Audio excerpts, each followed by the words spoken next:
Hello दोस्तों, कैसे हो आप सब। और आप सब अब सोच रहे होंगे कि चैप्टर का नाम तो रिफ्रैक्शन ऑफ लाइट है, लेकिन इस भाई साहब ने ये टॉर्च का फोटो क्यों लगाया। तो इसका जवाब बिल्कुल साफ साफ है कि मैं कहना चाहता हूँ कि तुमने सुना होगा कि light always travels in a straight line, that is called as rectilinear propagation of light. मगर आज का हमारा जो चैप्टर है, जिसका नाम है रिफ्रैक्शन ऑफ लाइट, वो कहता है कि light always doesn't travel in straight line, कभी कभी लाइट बेंड भी हो जाता है।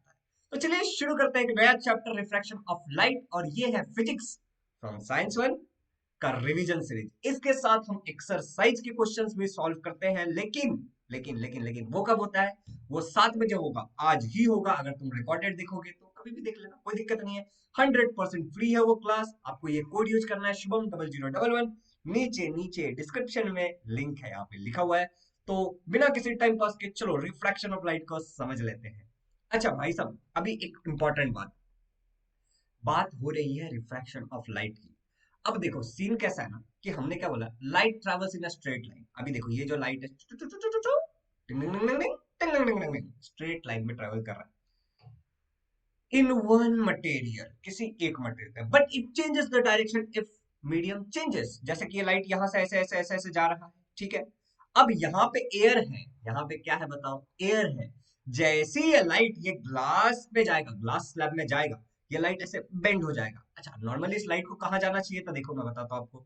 नॉर्मली इस लाइट को ऐसे पास हो जाना चाहिए था, राइट? ऐसे ऐसे ऐसे ऐसे ऐसे ऐसे पास हो जाना चाहिए था। लेकिन ये लाइट इधर बेंड हो गया, तो यहाँ पे इसका शिफ्ट हुआ, जिसको लेटरल शिफ्ट कहते हैं। बाय द वे, ये इतनी बड़ी बात नहीं है, लेकिन सबसे बड़ी बात यह है कि लाइट यहाँ पे बेंड हुआ, and this is called as refraction of light. क्या कहते हैं इसी चीज को? Refraction of light. तो चलो अच्छे शब्दों में इसी को फ्रेम करते हैं।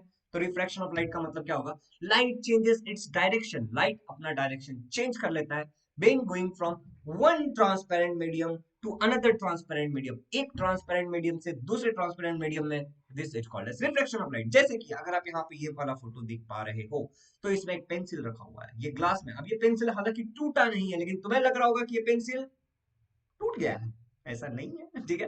अब यहाँ पे जैसे ये कॉइन है, तो ये कॉइन भी तुम्हें हिलता हुआ नजर आता है, कभी बड़ा नजर आता है, कभी छोटा नजर आता है। ये बॉल, जैसे ये स्विमिंग पूल तुम देख सकते हो, इस पे ये बॉल रखा हुआ है, तो स्विमिंग पूल तुम्हें लगेगा देख करके कि काफी कम गहरा है, लेकिन एक्चुअली गहरा होता है, ठीक है। और जैसे यहाँ पे देखो एक एक्सपेरिमेंट किया है, साइड में तुम देख सकते हो।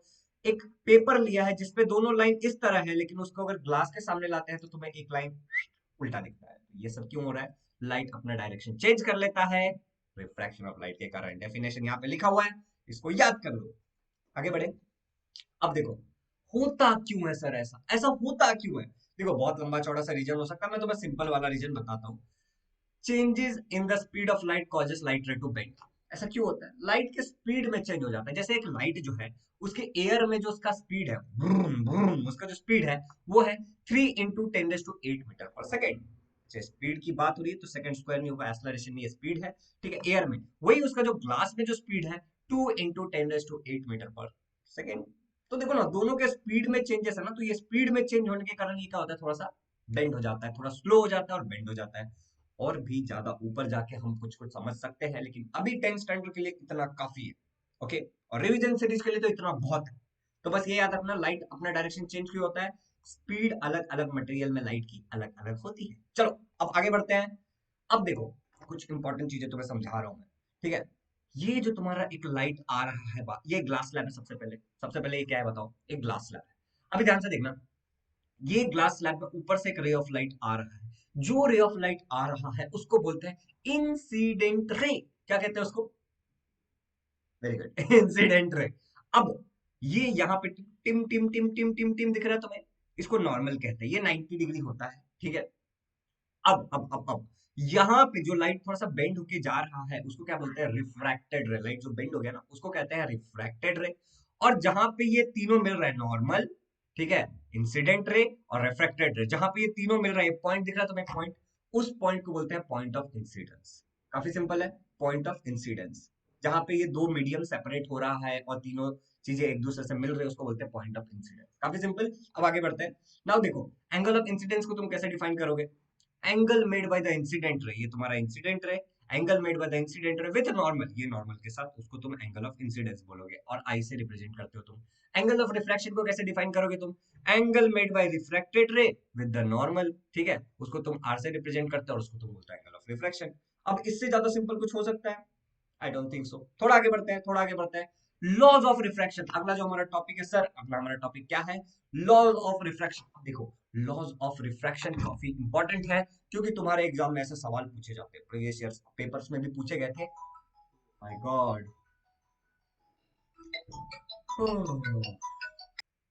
होता है दोस्तों, ऐसा भी होता है कभी कभी। अचानक से आप रिकॉर्डिंग कर रहे हो तो आपके पापा का फोन आ जाता है, क्योंकि कॉलेज वाले मैसेज करते हैं, पेरेंट्स टीचर मीटिंग है, आपका बच्चा लेक्चर अटेंड नहीं कर रहा है, कॉलेज खुलने का प्लान हो रहा है। It's okay, it's okay.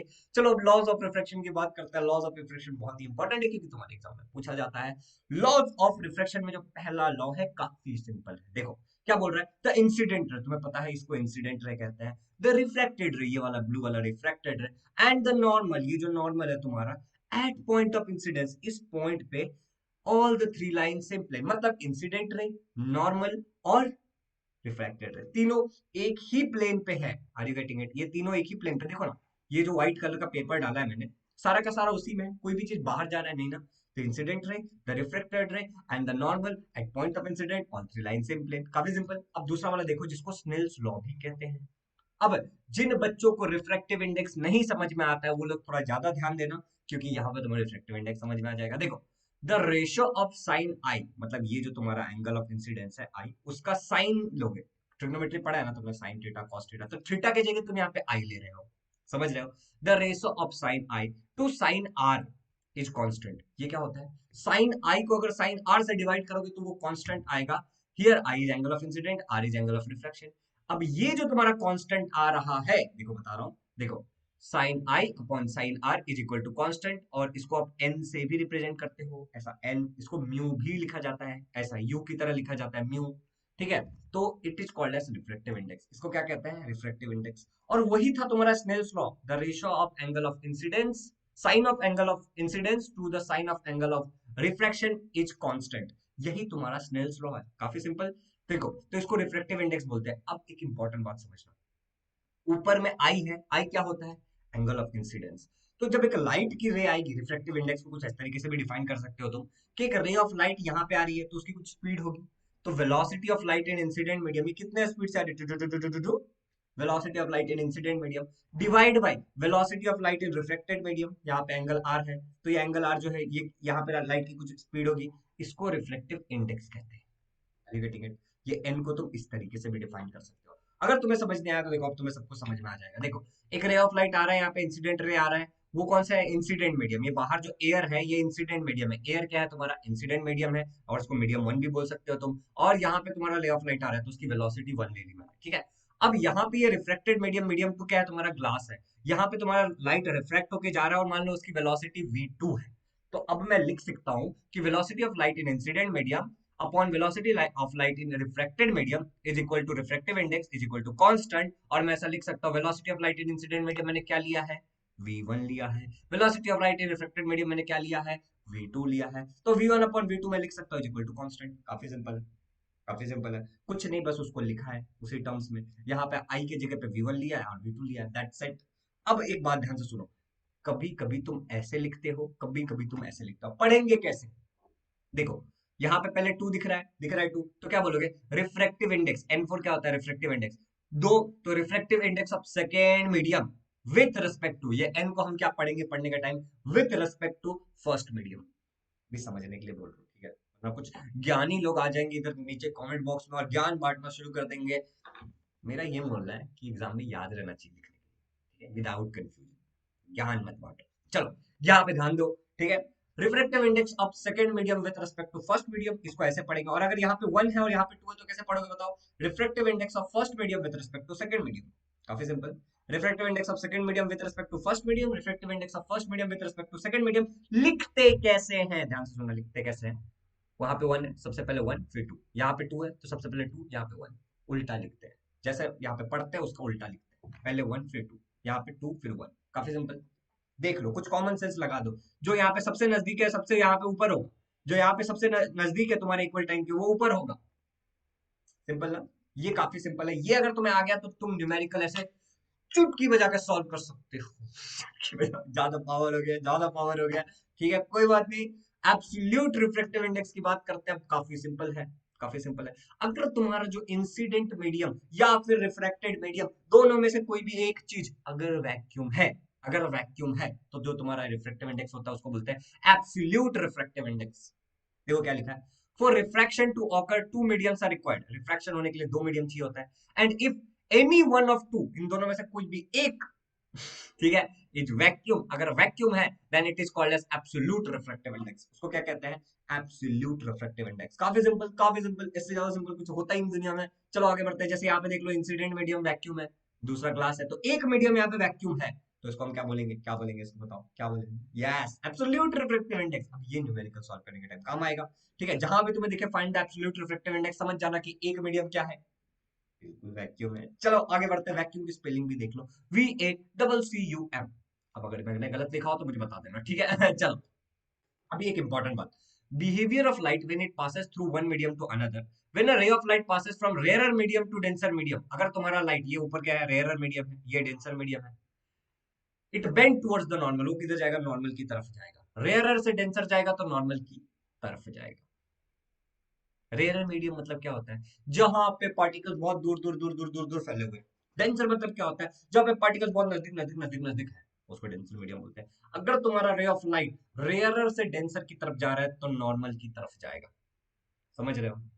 अभी इसको कुछ ऐसे समझो, ऐसे समझो, बहुत सारे तरीके से समझ सकते हैं, मगर आज मैं कुछ ऐसा बताऊंगा कि तुम मान लो कि एक रे ऑफ लाइट है बेचारा, अभी खुले में घूम रहा है, अकेले घूम रहा है, बहुत खुले में घूम रहा है, अचानक से ग्लास में घुसा, ग्लास में क्या थी, बहुत भीड़ थी, बेचारे को डर लगने लगा, तो अपनी मम्मी के पास जा रहा है, नॉर्मल इसकी मम्मी है मान लो, तो बोल रहा है मम्मी के पास जाऊंगा, मम्मी के पास जाऊंगा, मेरे को डर लग रही है, मेरे को डर लग रही है, ठीक है, तो अपनी मम्मी के पास जाने लगा, क्योंकि डेंसर मीडियम था, चीजें बहुत भीड़ भाड़ थी वहां पे पार्टिकल्स की, तो अपनी मम्मी के पास जाने लगा टूवर्ड्स द नॉर्मल। ठीक है, देखो अगला सुनो, when a ray of light passes from denser medium to rarer medium it bends away from the normal। अभी हमारा जो रे ऑफ लाइट था वो बहुत भीड़ में था, और अचानक से वो खुली आसमान के नीचे आ गया, सब बहुत दूर दूर है, बहुत खालीपन लग रहा है, मम्मी को छोड़ करके बाहर जा रहा है, एक्सप्लोर कर रहा है खुद को, हवा में घूम रहा है, away from the normal, normal उसकी मम्मी है। काफी सिंपल, कुछ नया बोला आज, यूजुअली मैं कुछ और बोलता था, इसको याद रखने के लिए। कैसा लग रहा है, अच्छा लग रहा है। चलो ठीक है, तो अवे फ्रॉम द नॉर्मल, खुले खुले में गया, रेयरर में गया, अवे फ्रॉम द नॉर्मल। काफी सिंपल, आगे बढ़ते हैं, आगे बढ़ते हैं।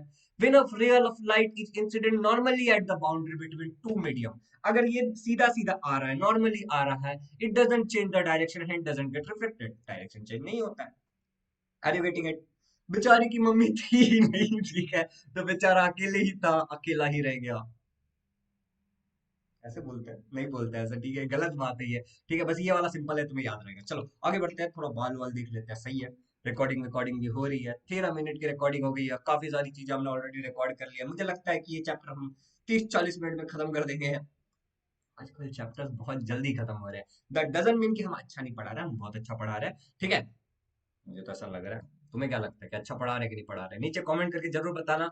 जान लग रही है मेरी ये पीपीटी को कभी अरेंज करने में, कभी बनाने में, कभी रिकॉर्ड करने में, कभी, समझ सकते हो तुम। Any which way, mirage is an optical illusion. क्या होता है मिराज और क्या होता है ऑप्टिकल इल्यूजन। ऑप्टिकल इल्यूजन मतलब भ्रम, तुम्हें भ्रम हो जाएगा, भ्रम हो जाएगा, भ्रम हो जाएगा तुम्हें। जैसे कि ये गाड़ी वाले अंकल आ रहे हैं और यहाँ से एक गाड़ी कचरा वाला आ रहा है, कह रहा है गाड़ी वाला आया घर से कचरा निकाल, एंड ये अंकल आ रहे आ रहे आ रहे आ रहे, इनको लग रहा है कि रोड पे आगे पानी है, मेरी कार का पहिया गीला ना हो जाए, फिसल ना जाए, लेकिन जब अंकल उधर जाते हैं तो देखते हैं और पानी तो है ही नहीं, उल्लू बन गए। ठीक है, तो वो ऑप्टिकल इल्यूजन है, मिराज कहते हैं उसको, पानी का भ्रम या फिर किसी भी चीज का भ्रम। चलो, होली होली होली होली होली fire objects appears to be shaking. अभी होली में तुमने आग लगाया है, अच्छा लास्ट में मैं एक डायलॉग जरूर बोलूंगा कुछ, बताऊंगा वाला लास्ट में। होली फायर, तो देखो, होली होली होली होली होली में तुम आग लगाओगे, आग के भीतर से अगर तुम ऊपर से देखोगे तो तुम्हें कोई भी चीज ऐसा लगेगा कि चीजें हिल रही हैं थोड़ी, लेकिन एक्चुअली में नहीं हिल रही होती है। इसके अलावा, twinkle twinkle little little star, how I wonder how far you are up above the world so high like a diamond in the sky। Now I have two question, क्या ये स्टार लिटिल लिटिल है, मुझे comment में बताना, क्या ये star little little है, मुझे तो नहीं लगता। और दूसरा मेरा सवाल है, क्या ये अबव द स्काई है, तो ये तो सही बात है। और ध्यान दो, रिलेटेड भी ज्यादा बकवास नहीं करते हैं। ट्विंकलिंग ऑफ स्टार्स की बात कर लेते हैं। ट्विंकलिंग ऑफ स्टार्स, तो ट्विंकल स्टार्स क्यों करते हैं, ये चीज हमें समझना है। और तुम्हारे टेक्स्ट बुक में ना पूरी बजा के रखी, तुम्हारे टेक्स्ट बुक का ना क्या बोलते हो, जो वो जो फ्लो गया है ना, उसमें तुम कंफ्यूज हो जाओगे। दैट्स द रीजन कि हमने फ्लो को थोड़ा बदलाव लाया है। और अगर तुम इसको बहुत बिना बकवास के सीखना चाहते हो, रिवीजन से एकदम डिटेल में सीखना चाहते हो, तो ऊपर एक लिंक डाल दूंगा आई बटन में, जाके देख लेना, ठीक है। चलो, ये इसको कहते हैं एक व्हाइट लाइट आया किसी ऐसे वस्तु जिसको प्रिज्म कहते हैं उसके साथ टकराया और कंपोनेंट्स कलर्स में डिवाइड हो गया, इसको क्या कहते हैं, ठीक है। और ये जो तुम्हारा रेनबो फॉर्मेशन है, ये भी पढ़ेंगे हम लोग। और सुन एक बात, मैं एक और बता दूंगा, प्लैनेट्स ट्विंकल क्यों नहीं करता है, तो मैं ये भी बता दूंगा, अर्ली सनराइज अर्ली सनसेट क्यों होता है, सब पता चल जाएगा। यहाँ पे सारा फिनोमिना नहीं है रिफ्रैक्शन का। तो देखो, दो इंपॉर्टेंट चीज और सीखनी है तुम्हें। पहला सीखना तुम्हें पार्शियल रिफ्लेक्शन। मुझे बताओ पार्शियल का मतलब क्या होता है। सबसे पहले थोड़ा सा थोड़ा सा थोड़ा सा, तो देखो होता क्या है, जब एक रे ऑफ लाइट, देखो जैसे मान लो ये एक रे ऑफ लाइट ऐसे टू टू टू टू टू टू टू आया, यहाँ पे रिफ्लेक्ट हो जाएगा, रिफ्लेक्ट हो जाएगा, लेकिन थोड़ा सा इधर इधर भी चला जाएगा, पार्शियल रिफ्लेक्शन भी होगा। पार्शियल रिफ्रैक्शन नहीं, पार्शियल रिफ्लेक्शन है। तो ध्यान से सुनो, व्हेन अ रे लाइट रे enters a rarer medium from a denser medium, अब ये डेंसर मीडियम से रेयरर मीडियम में जा रहा है, इट गेट पार्शियली रिफ्लेक्टेड, थोड़ा सा रिफ्लेक्शन होगा उसका, थोड़ा सा रिफ्लेक्शन भी होगा, ठीक है। It get partially reflected, part of lights gate reflected and comes back into the denser medium, इधर से ऐसा आया, टकरा के वापस डेंसर मीडियम में चला गया, ठीक है। ठीक है, comes back in denser medium as per law of reflection, ये लॉ ऑफ रिफ्लेक्शन के हिसाब से ही होता है, ठीक है। This phenomenon is called as partial reflection, मतलब रिफ्रैक्शन तो होगा लेकिन थोड़ा सा लाइट टकरा के वापस भी आ जाएगा उस मीडियम में, इसको क्या कहते हैं, पार्शियल रिफ्लेक्शन। काफी सिंपल। अब आगे बढ़ते हैं, अगला जो तुम्हें सीखना हुआ है टोटल इंटरनल रिफ्लेक्शन। अब देखो यहाँ पे बहुत सारा ऐसा लिखा है मैंने दुनियादारी। टोटल इंटरनल रिफ्लेक्शन में तुम्हें ऐसा समझाता हूँ, देखो डायग्राम काफी कॉम्प्लिकेटेड सा लग रहा होगा तुम्हें देख करके, डर सा लग रहा होगा ये डायग्राम देख करके, लेकिन डरने वाली कोई बात नहीं है। हनुमान चालीसा पढ़ लो, डरने वरने वाली कोई बात नहीं है। ये देख लो, मान लो ये एक लाइट का सोर्स है, एक एक करके थोड़ा थोड़ा थोड़ा थोड़ा समझते जाओ। ये एक लाइट का सोर्स है। अब इस लाइट के सोर्स से ऐसे लाइट जा रहा है, ये डेंसर मीडियम है, ग्लास है मान लो, और यहाँ पे एयर है, रेयरर मीडियम। तो डेंसर टू रेयरर लाइट जा रहा है, तो मानते हैं हम, इस बात को मानते हैं कि लाइट ऐसे जा रहा है जा रहा है जा रहा है जा रहा है हर जगह। तो क्या होगा, क्या होगा, लाइट अगर डेंसर टू रेयर जा रहा है तो लाइट का रिफ्रैक्शन होगा, रिफ्रैक्शन होगा, रिफ्रैक्शन होगा। तो ब्लू वाले लाइट से हमने रिफ्रैक्शन दिखाया हर जगह, लेकिन थोड़ा सा पीछे जो हमने पढ़ा पार्शियल रिफ्लेक्शन, उसके हिसाब से ऐसा लाइट जाएगा ना, थोड़ा सा रिफ्लेक्ट होके अंदर भी आएगा, डेंसर मीडियम में आएगा, थोड़ा सा तो आएगा ना, देखो पार्शियल रिफ्लेक्शन होगा इसका। तो जैसे एग्जांपल के लिए ये वाला लाइट ले लो, ये लाइट ऐसे गया, यहाँ पे रिफ्रैक्ट तो हो रहा है, रिफ्रैक्टेड रे तो है, लेकिन थोड़ा सा पार्शियल रिफ्लेक्शन भी हो जाएगा। अब यहाँ पे ये जो आई है वो है एंगल ऑफ इंसिडेंस, क्या है वो, एंगल ऑफ इंसिडेंस। सिमिलरली मान लो एक और रे ऑफ लाइट ऐसे गया, गया एक रे ऑफ लाइट, अब ये वाला जो रे ऑफ लाइट है वो यूं बाहर चला जाएगा, रिफ्रैक्ट हुआ, लेकिन यहाँ पे हमने क्या किया, एंगल ऑफ इंसिडेंस थोड़ा सा बढ़ा दिया है, थोड़ा एंगल ऑफ इंसिडेंस ज्यादा है, तो ये एंगल ऑफ इंसिडेंस बढ़ रहा है, तो पार्शियल रिफ्लेक्शन भी हो रहा है। अब एक ऐसा पॉइंट आएगा जब एंगल ऑफ इंसिडेंस कुछ ऐसा होगा कि जो तुम्हारा रिफ्रैक्टेड रे है, रिफ्रैक्टेड रे है, रिफ्रैक्टेड रे है, वो यहाँ पे 90 डिग्री बनाएगा नॉर्मल के साथ, दिख रहा है, r is equal to 90 degree, angle of refraction क्या हो जाएगा, 90 डिग्री। तो एक ऐसा एंगल ऑफ इंसिडेंस, देखो यहाँ पे एक ऐसा एंगल ऑफ इंसिडेंस, ये वाला ये वाला ये वाला ये वाला, दिख रहे हो, एक ऐसा एंगल ऑफ इंसिडेंस जिसके लिए एंगल ऑफ रिफ्रैक्शन 90 डिग्री मिलता है, उसको बोलते हैं आईसी। क्या बोलते हैं उसको, आईसी, क्रिटिकल एंगल। देखो थोड़ा सा गड़बड़ हो गया, पीपीटी अरेंज करने का टाइम हमने ध्यान नहीं दिया और इसके चक्कर में गलत गलत काम हो गया यहाँ पे, इसको आईसी बोलते हैं, ठीक है, इस पे ध्यान मत दो, एंगल ऑफ इंसिडेंस। काफी सिंपल, काफी सिंपल, तुम्हें समझ में आ गया होगा। एक ऐसा एंगल ऑफ इंसिडेंस जिसके लिए एंगल ऑफ रिफ्रैक्शन 90 डिग्री बोलता है, उसको बोलते हैं क्रिटिकल एंगल, ठीक है। अब देखो, अगर अगर अगर तुम्हारा angle of incidence critical angle से भी ज्यादा हुआ, देखो यहाँ पे लास्ट वाला रे ऑफ लाइट देखो, जो एंगल ऑफ इंसिडेंस आई है वो क्रिटिकल एंगल से भी ज्यादा है, तो जो तुम्हारा रे ऑफ लाइट है वो रिफ्रैक्ट होगा ही नहीं, वो पूरा का पूरा डेंसर मीडियम में आ जाएगा। मतलब टोटल इंटरनल रिफ्लेक्शन, यहाँ पे पार्शियल रिफ्लेक्शन हो रहा था, यहाँ पे टोटल हो रहा है, मतलब थोड़ा सा भी रिफ्रैक्शन नहीं हो रहा है, सारा का सारा लाइट वापस आ रहा है। समझ में आया, काफी सिंपल है।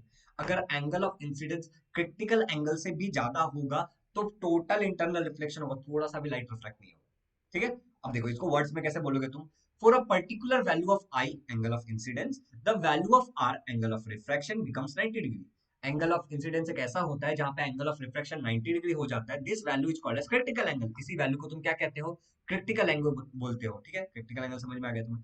For the angle of incidence angle for the angle of incidence larger than the critical angle, refraction becomes larger than 90 degree. तुम्हारा जो रिफ्रैक्शन होता है वो 90 डिग्री से भी ज्यादा हो जाता है। And such rays return to denser medium. ऐसा रे ऑफ लाइट वापस डेंसर मीडियम में आ जाता है। This is called as total internal reflection. काफी सिंपल है। अब ये टोटल इंटरनल रिफ्लेक्शन और ये क्रिटिकल एंगल ही आगे के जितने भी फिनोमेनन हमने डिस्कस किए थे, twinkling of stars, X Y Z, जो भी हमने डिस्कस किया था, मिराज मिराज, सब इसी पे बेस्ड है। Okay? सब इसी पे बेस्ट है। Are you getting it? चलो, थोड़ा सा मैं देख रहा था कि रिकॉर्ड हो रहा है कि नहीं हो रहा है। नाउ मूविंग फॉरवर्ड, अब बात करते हैं डिस्पर्जन ऑफ लाइट। तो देखो, एक फिनोमिनन है द प्रोसेस, ये एक फिनोमिनन है, एक प्रोसेस है। देखो, the process of separation of light into its component colour while passing through a medium is called as dispersion of light. अब तुम्हें दिख रहा होगा कि एक व्हाइट लाइट, खाली व्हाइट है, लेकिन व्हाइट लाइट में खाली व्हाइट लाइट नहीं, बिलियंस ऑफ लाइट है। व्हाइट लाइट में खाली एक लाइट नहीं है, मिलियंस ऑफ लाइट है। तुम्हें अभी खाली यहाँ पे 7 दिखा रहा हूँ मैं, ठीक है? लेकिन व्हाइट लाइट के कारण तुम्हें कोई भी कलर दिखता है, राइट? इन सातों के अलावा तुम्हें कोई भी कलर दिखता है लाइट लाइट होने के कारण? अच्छा मुझे बताओ, तुम्हें लाइट के कारण दिखता है या आंखों के कारण दिखता है? जवाब है दोनों। जवाब क्या है इसका? लाइट भी चाहिए, आंख भी चाहिए। इमेजिन करो पूरा लाइट है, मैंने आंख बंद कर लिया, कुछ दिख रहा है? नहीं। इमेजिन करो आंख खुला हुआ है लेकिन लाइट बंद हो गया, कुछ दिख रहा है? नहीं। तो दोनों इंपॉर्टेंट है। अब मान लो कि यहाँ पे ये 7 कलर है। क्या इस 7 कलर के अलावा रूम में अगर कोई कलर है तो मुझे दिख रहा होगा कि नहीं दिख रहा होगा? बिल्कुल दिख रहा होगा। Are you getting it? तो उस पे लाइट गिर रहा है तो मुझे वो रिफ्लेक्ट होकर दिख रहा है। दिखता कैसे? जैसे ये लाइट यहाँ पे गिरा और फिर मेरे आंखों पे जाके दिखता है। ये सब तुमने नाइन्थ में पढ़ा था, रीजन नहीं पढ़ा। चलो आगे बढ़ते हैं। तो ये डिस्पर्जन ऑफ लाइट समझ में आ गया, लाइट अपने कंपोनेंट्स कलर में डिस्पर्स हो जाता है। अगला सुनो यार, अगला सुनो। लाइट क्या बताओ मुझे? Light is a electromagnetic radiation which gives sense of vision. अब तक हमने डिस्कस नहीं किया था लाइट क्या है। एनी विच में, light is a electromagnetic radiation. Light एक प्रकार का इलेक्ट्रोमैग्नेटिक रेडिएशन है, ठीक है, जो हमें सेंस ऑफ विजन देता है कि हमें कुछ दिख रहा है। अब इसमें दो चीजें आ रही है, एक आ रहा है इलेक्ट्रो, एक आ रहा है मैग्नेटिक, ठीक है? एनी विच में, अब यहाँ पे ध्यान दो, एक सनलाइट आया, इसकी स्पीड क्या है? 3 इंटू 10⁸ मीटर पर सेकेंड स्क्वायर नहीं है ये गलत बात है, ये गलत बात है, मीटर पर सेकेंड है, ठीक है? इसकी स्पीड इतनी है। नाउ अभी ध्यान से देखो, ये लाइट एक ग्लास प्रिज्म में गया तो मीडियम बदला है, तो इसका रिफ्रैक्शन होगा, टुंग टुंग टुंग टुंग टुंग। अब हर एक कलर जो होती है लाइट की, उसकी अपनी एक वेवलेंथ होती है, अपनी एक फ्रीक्वेंसी होती है, और उस वेवलेंथ और फ्रीक्वेंसी के हिसाब से वो बेंड होता है। अब रेड लाइट जो है उसका वेवलेंथ सबसे ज्यादा है तो वो सबसे कम बेंड होगा। जो तुम्हारा वॉयलेट लाइट है उसका वेवलेंथ सबसे कम है तो वो सबसे ज्यादा बेंड होगा। Are you getting it? तो इस तरीके से यहाँ पे रे ऑफ लाइट बेंड हो रहा है। नाउ अब एक सवाल उठता है कि ट्रैफिक सिग्नल का कलर लाल क्यों होता है? क्यों? क्योंकि रेड लाइट जो है उसका वेवलेंथ सबसे कम है, नहीं सबसे ज्यादा है, सॉरी सबसे ज्यादा वेवलेंथ क्या है उसका? सबसे ज्यादा है, तो वो काफी दूर से भी नजर आ सकता है, काफी दूर से भी नजर आ सकता है। तो मैंने तुम्हें बोला ना, इसका वेवलेंथ सबसे ज्यादा है, इसके लिए सबसे कम बेंड होता है, और इसका वेवलेंथ सबसे कम है, इसके लिए ज्यादा बेंड होता है। अगर मैंने उल्टा बोला होगा तो समझ लेना, ठीक है? अब आगे बढ़ते हैं, बात करते हैं फॉर्मेशन ऑफ रेनबो। काफी सिंपल सा फिनोमिनन है, कुछ भी हार्ड नहीं है, जो बोल रहा हूँ ध्यान से देख लो और समझ लो, ठीक है? एक सेकेंड यार, थोड़ा एडजस्ट एडजस्ट हो जाते हैं। ऐसा क्या, आजकल तो मैं तुम्हें अपना ही समझ के पढ़ा रहा हूँ, बिल्कुल ऐसा नहीं समझ रहा हूँ कि मैं एक टीचर हूँ, ऐसा मतलब दोस्त समझ के पढ़ा रहा हूँ तुम्हें, ठीक है? फॉर्मेशन ऑफ रेनबो देखो कैसा है। सूरज भैया टुंग टुंग टुंग, हो लाइट आया सूरज का, ये बारिश की बूंदे, ये मौसम का पानी, ये बिजली जो भी है, ठीक है? तो ये बारिश की बूंदे हैं, यहाँ से एक रे ऑफ लाइट आया, टिंग। ओके, अब ये रे ऑफ लाइट यहाँ पे एयर में है, यहाँ पे वाटर है, मीडियम बदल रहा है, मीडियम बदल रहा है, तो क्या होगा? ये रे ऑफ लाइट रिफ्रैक्ट हो जाएगा, रिफ्रैक्ट होगा। खाली रिफ्रैक्ट नहीं होगा, ये डिस्पर्स भी होगा। क्या होगा? डिस्पर्जन ऑफ लाइट, पीछे पढ़ा ना तुमने? तो ये व्हाइट लाइट क्या होगा? डिस्पर्स होगा। तो रेड इधर गया, वायलेट इधर आया, 7 कंपोनेंट्स कलर्स में डिवाइड हो गया। नाउ यहाँ पे टोटल इंटरनल रिफ्लेक्शन होगा। क्यों? क्यों? क्योंकि यहाँ पे क्रिटिकल एंगल से ज्यादा एंगल ऑफ इंसिडेंस होगा। एंगल ऑफ इंसिडेंस क्या होने वाला है? इस पॉइंट पे angle of incidence critical angle से ज्यादा होगा, इसलिए होगा इंटरनल रिफ्लेक्शन या फिर टोटल इंटरनल रिफ्लेक्शन। और फिर ये रे ऑफ लाइट इधर आके टकराएगा और यहाँ पे वापस रिफ्रैक्शन होगा। तो ये सारी चीजें जब कंबाइंड फॉर्म में होती है तो तुम्हें जो मिलता है वो मिलता है रेनबो। आइए ठीक है, फिर से समझो।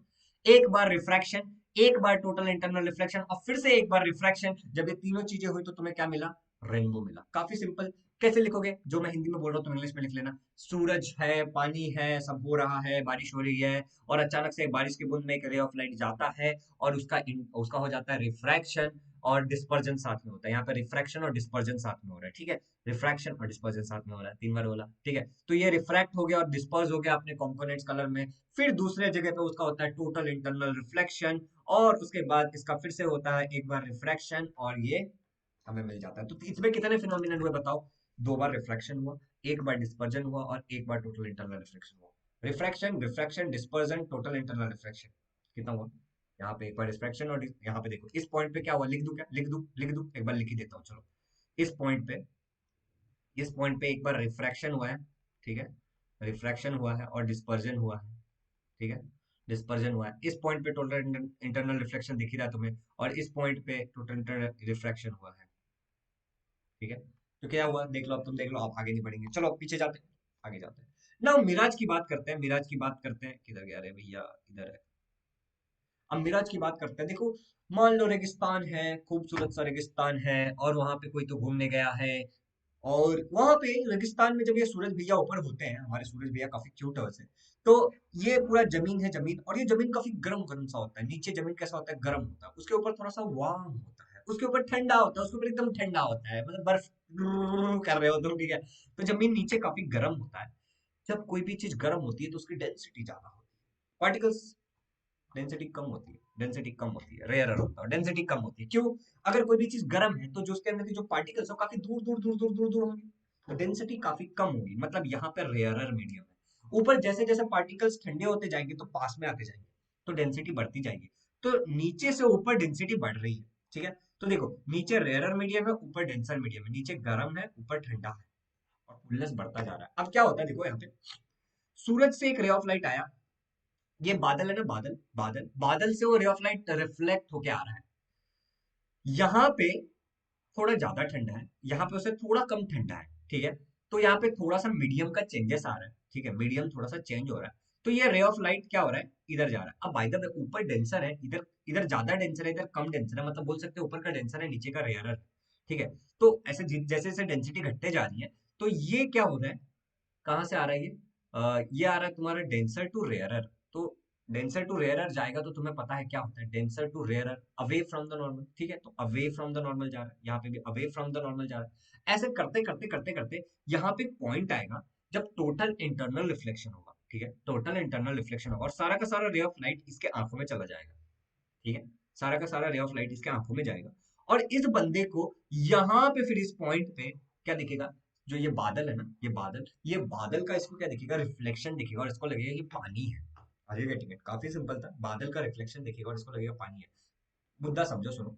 रे ऑफ लाइट आया, मीडियम चेंज हुआ, अवे फ्रॉम द नॉर्मल गया, अवे फ्रॉम द नॉर्मल गया, एक पॉइंट आएगा डेंसर टू रेयरर जा रहा है, तो जहाँ पे टोटल इंटरनल रिफ्लेक्शन होगा, और इस बंदे को यहाँ पे सभी चीजें दिखेंगी। सिंपल। आगे बढ़ते हैं। ट्विंकलिंग ऑफ जो स्टार है, ट्विंकलिंग ऑफ स्टार्स जो है, वो एक एटमॉस्फेरिक रिफ्रैक्शन का एग्जांपल है। वो क्या है? एटमॉस्फेरिक रिफ्रैक्शन का एक एग्जांपल है, तुम्हें समझाता हूँ। अब एग्जांपल के लिए, जो तुम्हारी दुनिया है, जो तुम्हारा अर्थ है, ठीक है, उसका सीन कैसा है? ये बाहर का आउटर स्पेस, क्या है ये आउटर स्पेस है, ठीक है। अब ये आउटर स्पेस में जो तुम्हारा जो डेंसिटी होता है काफी कम होता है, तो ये कैसा होता है? रेयरर होता है। ये कैसा होता है? यहाँ पे रेयरर होता है, लिख देता हूँ यहाँ पे, ठीक है। लो यहाँ पे लिख दिया मैंने, ये होता है रेयरर, ठीक है। R A R E R, ठीक है, रेयरर होता है, ठीक है। अब जैसे जैसे तुम नीचे आते हो, जैसे जैसे तुम नीचे आते हो एटमॉस्फेयर में, ठीक है, तो ये मान लो ये तुम्हारा एटमॉस्फेयर है, आउटर स्पेस है, तो डेंसिटी इंक्रीज होती है टॉप टू बॉटम। ऊपर से नीचे आते जाओगे तो डेंसिटी बढ़ते जाएगी, और ये अर्थ का सरफेस है, सिंपल। ऊपर रेयरर होता है, और नीचे जैसे जैसे आओगे एटमॉस्फेयर में, तुम्हारी डेंसिटी बढ़ते जाएगी, ठीक है। अब ध्यान से सुनो, जो तुम्हारा स्टार है बेसिकली, उसको एक पॉइंट सोर्स ऑफ लाइट है। तुम्हारा जो स्टार है वो क्या है? Star is a point source of light. क्या कह रहा हूं मैं? Star is a point source of light, मतलब स्टार के पास खुद का लाइट है। प्लैनेट्स के पास खुद का लाइट है क्या? नहीं। और जो प्लैनेट है वो पॉइंट सोर्स नहीं है, वो कलेक्शन ऑफ पॉइंट सोर्स है। ये भी बताऊंगा आगे, टेंशन मत लो। बट अभी सुन लो, stars are point source of light, इनके पास खुद का लाइट है। अब होता क्या, ऊपर से नीचे क्या हो रहा है? डेंसिटी बढ़ रही है, मतलब ऊपर रेयरर है, नीचे डेंसर है, ठीक है। अब देखो, अब देखो, ये यहाँ पे कुछ इस तरीके से इमेजिन करो तुम, मैं तुम्हें समझा रहा हूँ अच्छे से, ठीक है। कि यहाँ पे जो तुम्हारा ये जो है ना, ये रेयरर है, ऊपर रेयरर से डेंसर की तरफ आ रहा है, तो ये तुम्हारा स्टार का एक्चुअल पोजीशन है, ठीक है, रुक जाओ एक सेकंड, ये कलर सही है।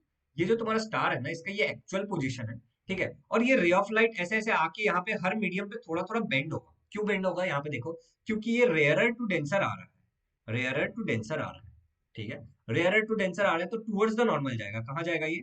टूवर्ड्स द नॉर्मल जाएगा, टूवर्ड्स द नॉर्मल जाएगा, टूवर्ड्स द नॉर्मल जाएगा। Are you getting it? Rarer to denser आ रहा है तो क्या होगा? टूवर्ड्स द नॉर्मल जाएगा। और जब ये टूवर्ड्स द नॉर्मल जाएगा तो तो धीरे धीरे आके यहाँ पे इसके आंखों में जाएगा। तो अब जब इसके आंखों में जा रहा है तो जो इसका आंख है, ठीक है, रेयरर टू डेंसर में बेंड टुवर्ड द नॉर्मल, तो इसका आंख जो है बंदे का, ये आंख क्या करेगा? ब्रेन पे एक इमेज फॉर्म करेगा स्टार का। लेकिन इसके ब्रेन को ये बात नहीं पता है कि ये रे ऑफ लाइट के साथ क्या हो रहा है, रिफ्रैक्शन हो रहा है, टोटल इंटरनल रिफ्लेक्शन हो रहा है, ये हो रहा है, वो हो रहा है। इसको ब्रेन को कुछ नहीं समझना। Brain is a very very very very very very cute सा बच्चा, उसको ये सब नहीं समझता है। तो क्या होगा मालूम है? इस बंदे को ऐसा लगेगा ना कि रे ऑफ लाइट लाइट यहाँ से ही आ रही है, ये स्ट्रेट लाइन में ही जाएगा। इसको लगेगा कि लाइट रे स्ट्रेट ही आती है, तो लाइट, इसको जो स्टार है वो यहाँ पे दिखेगा। Now this is called as apparent position. ये स्टार का एक्चुअल पोजीशन है, इसको एपरेंट पोजीशन पे दिखेगा, जो स्लाइटली हाई होता है, थोड़ा सा ऊपर होता है, स्लाइटली हाई होता है। सिंपल फिनोमिनन है। Stars are point source of light, ठीक है। जब लाइट आता है तो it comes from rarer to denser medium, so it bends towards the normal. और इसीलिए ये बंदा जो देख रहा है इसको थोड़ा सा ऊपर दिखेगा, ठीक है। इसके ब्रेन को ये पता नहीं है कि लाइट का क्या हो रहा है, रिफ्रैक्शन हो रहा है, तो इसके ब्रेन को थोड़ा ऊपर दिखेगा। अब ये हो क्यों रहा है? क्योंकि यहाँ पे एटमॉस्फेयर है ना, तो एटमॉस्फेयर में अलग अलग लेयर होते हैं, राइट। एटमॉस्फेयर में अलग अलग लेयर होता है, तुमने पढ़ा होगा, मेजोस्फेयर, आइनोस्फेयर। तो यहाँ पे मैं वही लेयर्स दिखाने की कोशिश कर रहा हूँ तुम्हें। और मैंने तुम्हें बताया ना कि twinkling of star is atmospheric refraction phenomenon. देखो मैंने यहाँ पे बताया था, it's a phenomenon of atmospheric refraction. Are you getting it? तो वही समझो कि यहाँ पे अलग अलग लेयर है, तो हर लेयर की अलग अलग डेंसिटी होगी, हर लेयर का अलग अलग क्या होगा, रिफ्रैक्टिव इंडेक्स होगा। और ये बेंड टुवर्ड्स द नॉर्मल होता है क्योंकि रेयर टू डेंसर आता है। काफी सिंपल है, बस इसको अपने वर्ड्स में लिख लेना जो मैंने एक्सप्लेन किया है, ठीक है। अब ध्यान से सुनो, एक लास्ट बात तुम्हें बता देता हूँ, अर्ली सनराइज और सनसेट। अब सनराइज मैं एक्सप्लेन कर देता हूँ, सनसेट तुम खुद समझ जाओ। और तुम्हें ये भी एक्सप्लेन करूंगा मैं, क्या बोलते हैं उसको, स्टार्स क्यों नहीं ट्विंकल करते हैं, अब बता देता हूँ, यहीं पे बता दूंगा। देखो, अब ये जो तुम्हारा सन है, ये जो एक लाइन जा रहा है, इमेजिनरी लाइन, इसको हॉरिजॉन कहते हैं। इसको क्या कहते हैं? हॉरिजॉन कहते हैं, ठीक है। अब ये जो तुम्हारा सन है, मान लो हॉरिजॉन के थोड़ा सा नीचे है, राइट। तुम्हारा जो सन है वो कहाँ है? हॉरिजॉन के थोड़ा सा नीचे है। तो अब यहाँ पे ये इसका रियल पोजीशन है, ये क्या है? इसका रियल पोजीशन है, ठीक है। एक सेकंड, ये इसका रियल पोजीशन है, यहाँ पे देख रहे हो, ये इसका रियल पोजीशन है। अब ये रियल पोजीशन से एक रे ऑफ लाइट ऐसे जाएगा, ठीक है। और तुम्हें पता है कि तुम्हारा जो ये अर्थ है, ये जो तुम्हारा अर्थ है, इसके ऊपर बहुत सारे लेयर्स है, राइट। एटमॉस्फेयर, इसके बाहर काफी सारे लेयर्स है। तो मान लो ये दो लेयर्स है अभी के लिए, एग्जांपल के लिए। तो ये रे ऑफ लाइट यहाँ पे आएगा। अब ये लेयर, ये बाहर में रेयरर मीडियम है, बाहर में कैसा है? रेयरर मीडियम है, ये थोड़ा सा डेंसर हो जाता है कंपेरेटिवली, ठीक है। तो अब रेयरर टू डेंसर जैसे पहले हो रहा था, वैसे लाइट आया तो ये bends towards the normal, bend towards the normal, right. ये क्या होने वाला है? बेंड टुवर्ड्स द नॉर्मल ही होने वाला है, right. Bend towards the normal, bend towards the normal. और फिर एक पॉइंट आएगा जब ये हॉरिजॉन के नीचे ऐसा रे ऑफ लाइट चला जाएगा। अब इमेजिन करो कि यहाँ पे एक बंदा खड़ा है, ठीक है, यहाँ पे एक बंदा खड़ा है। उसको क्या दिख रहा है कि लाइट यहाँ से आ रही है। तो वो जब ऐसे देखेगा तो लाइट उसको बेंड होके दिख रही है ना, लेकिन उसके ब्रेन को थोड़ी समझ में आता है कि लाइट बेंड हो रही है या नहीं हो रही है। तो उसको लगेगा कि लाइट स्ट्रेट लाइन में यहाँ से आ रही है, और उसको जो सन है वो हॉरिजॉन के ऊपर नजर आएगा, उसके एपेरेंट पोजीशन पे। सन उसको कहाँ पे नजर आएगा? एपेरेंट पोजीशन पे, नकली पोजीशन पे, जहाँ पे एक्चुअली है नहीं। Are you getting it?